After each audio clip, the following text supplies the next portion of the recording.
Hello everyone, this is great Ronia and you are watching Ronia tutorials. आप सभी का रोनिया tutorial में बहुत बहुत स्वागत है। आज मैं आपको बताने जा रही हूँ difference between surface area and curve surface area. Okay, बहुत सारे बच्चों को ये कंप्लेन होता है कि वो समझ नहीं पाते हैं कब उन्हें सरफेस एरिया निकालना है और कब उन्हें कर्व सरफेस एरिया निकालना है। तो आज मैं आपको वही बताने जा रही हूँ। तो मैंने एग्जाम्पल में एक क्यूबॉइड लिया है, आपको ये एक्सप्लेन करने के लिए मैंने क्यूबॉइड लिया है। तो एक बात मैं आपको बताना चाहती हूँ कि curve surface area and lateral surface area both are same thing. आपको क्वेश्चन में कभी कर्व सरफेस एरिया मांग सकते हैं या फिर लैटरल सरफेस एरिया मांग सकते हैं, तो आपने देना एक ही जवाब है क्योंकि दोनों का मतलब एक ही है। ठीक है, तो सपोज दैट ये जो क्यूबॉइड है एक रूम है। ठीक है, तो एक रूम जो कि क्यूबॉइडल शेप में है, मुझे उसका कर्व सरफेस एरिया निकालना है। तो कर्व सरफेस एरिया जब मुझे निकालना है तो कर्व सरफेस एरिया का मतलब ये है कि मुझे उन सरफेसेस के एरिया निकालने हैं जो कर्व शेप में है। कर्व मतलब जो घूमे हुए हैं। ठीक है, तो घूमे हुए क्या होते हैं? वॉल ही होते हैं।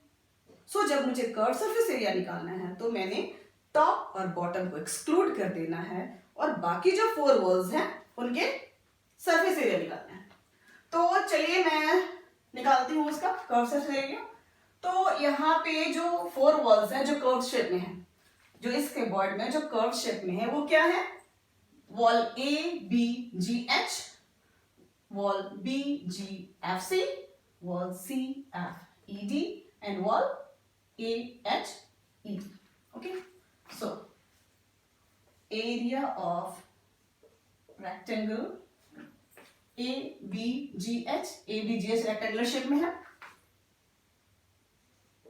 ए B G H plus area of rectangle.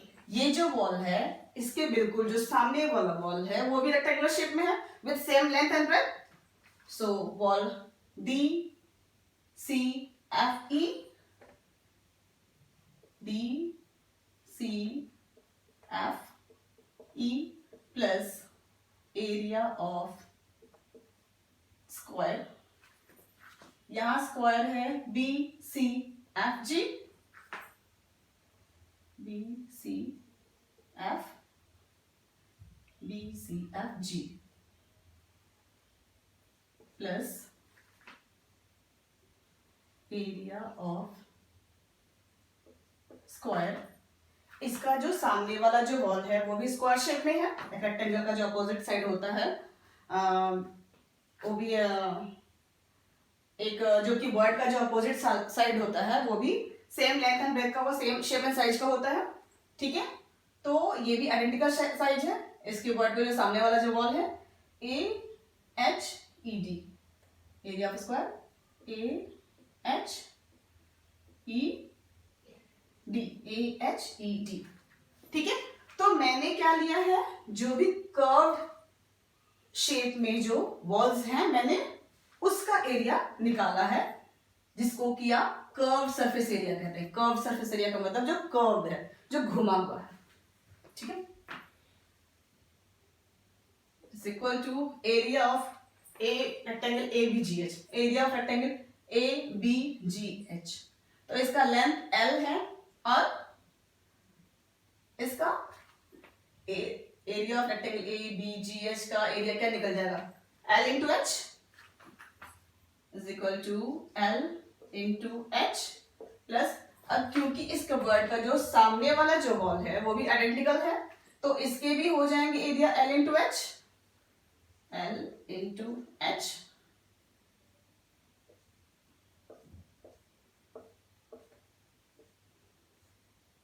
ठीक है, प्लस अब आई बात area B C F G. यहाँ B C F G square shape में है तो इसका क्या हो जाएगा? Area B into H, B into H plus area of A H E D, A H E D. ये भी स्क्वायर शेप में है तो इसका भी एरिया हो जाएगा B into H, B into H मैं एक बात आपको बताना चाहती हूँ, ये जो क्यूबॉइड है इसका लेंथ L है, हाइट h है और ब्रेथ b है, ठीक है। इज इक्वल टू, यहाँ पे आप देखिए length into height, length into height 2LH है, तो मैं इसको ऐसे लिख सकती हूँ 2 into L into H plus b into H, b into H 2 times है, इसको मैं ऐसे लिख सकती हूँ 2 इंटू b इंटू एच, ठीक है, इज इक्वल टू 2, अगर हम 2 को कॉमन ले लेते हैं 2 into L H plus B H, curve surface area हो जाएगा, ठीक है। सो देयरफॉर कर्व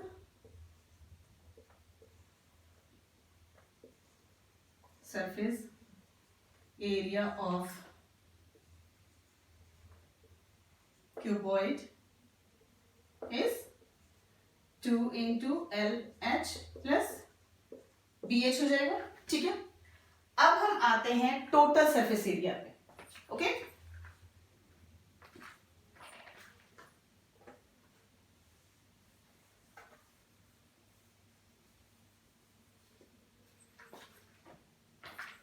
तो यहाँ कर्व सरफेस एरिया मेरा हो गया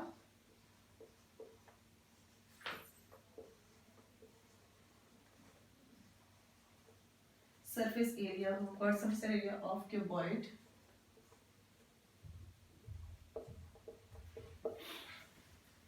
is equal to 2 into LH plus BH, ठीक है।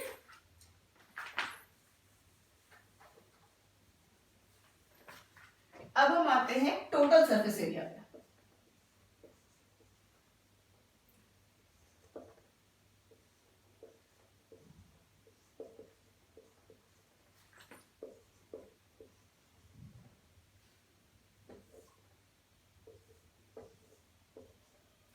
अब हम आते हैं टोटल सरफेस एरिया पे।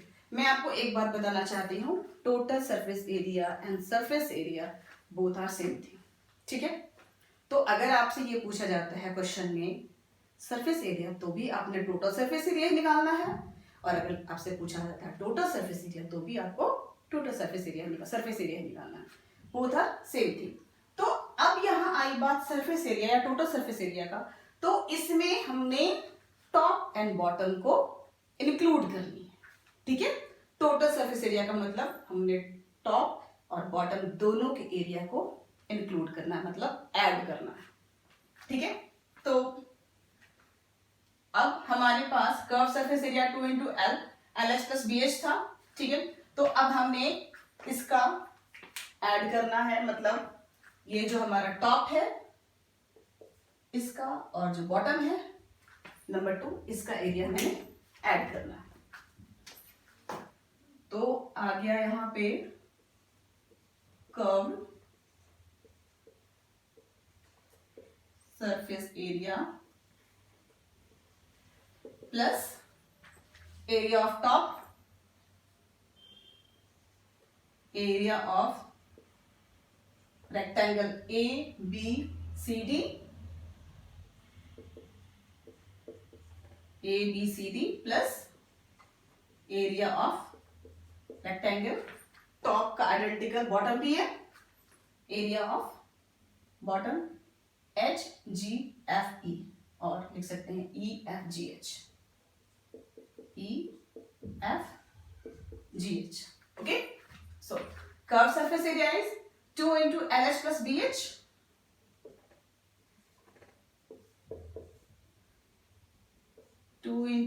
LH plus BH plus area of rectangle ABCD, इसका एरिया क्या हो जाएगा, लेंथ इंटू ब्रेथ L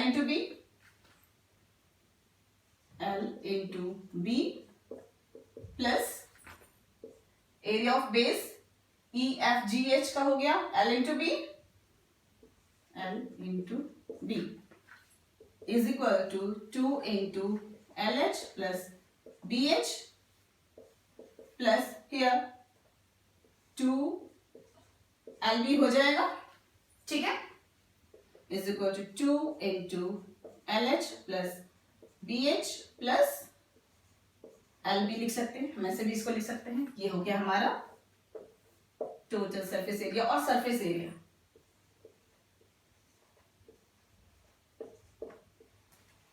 ठीक है, अब मैं एक बात आपको बताना चाहती हूं, ये तो क्लियर हो गया, अगर किसी भी ऑब्जेक्ट का आपको 3D ऑब्जेक्ट का ही आपको मांगा जाएगा, अगर कर्व सरफेस एरिया या टोटल सरफेस एरिया मांगा जा रहा है, तो कर्व सरफेस एरिया में आपने सिर्फ कर्व शेप का एरिया निकालना है, जो कर्व्ड है, जो घुमा हुआ है। और टोटल का मतलब आपने उसमें टॉप एंड बॉटम दोनों इंक्लूड करना है। लेकिन हाँ, कोन में टॉप नहीं होता।